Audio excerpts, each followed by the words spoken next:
Hello hi welcome back to gold channel. இன்றைக்கி March 5ஆம் தேதி. இன்று தங்கம் மற்றும் வெள்ளியோட விலை நிலவரம் எப்படி இருப்பதற்கான வாய்ப்புகள் இருக்குது, விலை அதிகரிக்குமா விலை குறைய வாய்ப்புகள் இருக்குதா அப்படிங்கிறத பற்றி இந்த வீடியோவில் பார்த்துடலாம்.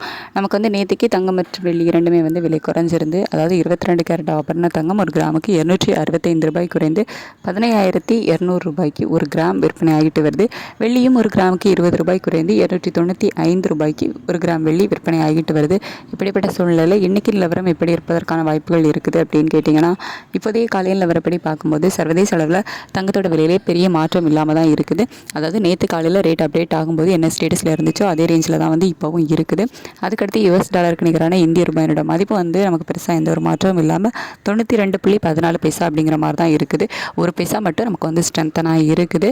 சர்வதேச அளவுலையும் பெரிய மாற்றம் இல்லை, இந்திய ரூபாயினோட மதிப்பிலையும் பெருசாக மாற்றம் இல்லை. அப்படிங்கிறதுனால இன்றைக்கி தங்கம் விலை நேற்று அப்டேட் பண்ண, அதாவது 15,200 ரூபாயிலே இருப்பதற்கான வாய்ப்புகள் தான் அதிகமாக இருக்குது. அப்படி இல்லைன்னா ஒரு சின்ன அப் அண்ட் டவுன் மாறுவதற்கான வாய்ப்புகள் இருக்கலாம்.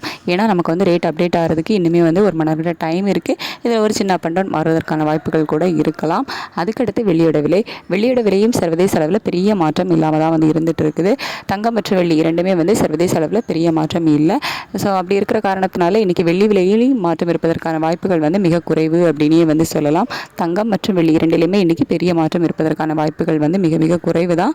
நேற்றைய விலையிலே இருப்பதற்கான வாய்ப்புகள் தான் அதிகமாக இருக்குது. அப்படி இல்லை அப்படின்னா ஒரு சின்ன அப் அண்ட் டவுன் மாறுவதற்கான வாய்ப்புகள் இருக்கலாம். ஏன்னா நமக்கு இன்னும் டைம் இருக்குது அப்படிங்கிறதுனால அந்த நேரத்தில் ஏதாவது மேலே போகிறதோ இல்லை கீழே இறங்கி வரதோ அந்த மாதிரியான மாற்றங்கள் இருக்கலாம். ஸோ அதனால தான் ஒரு ப்ளஸ் ஆர் மைனஸில் ஒரு சின்ன மாற்றம் இருப்பதற்கான வாய்ப்புகள் இருக்கலாம். ரேட் அப்டேட் ஆனதுக்கப்புறமா நான் உங்களுக்கு ஷார்ட்ஸ் அண்ட் போஸ்ட் டாக்ல உடனே தெரியப்படுத்துகிறேன். Thank you so much.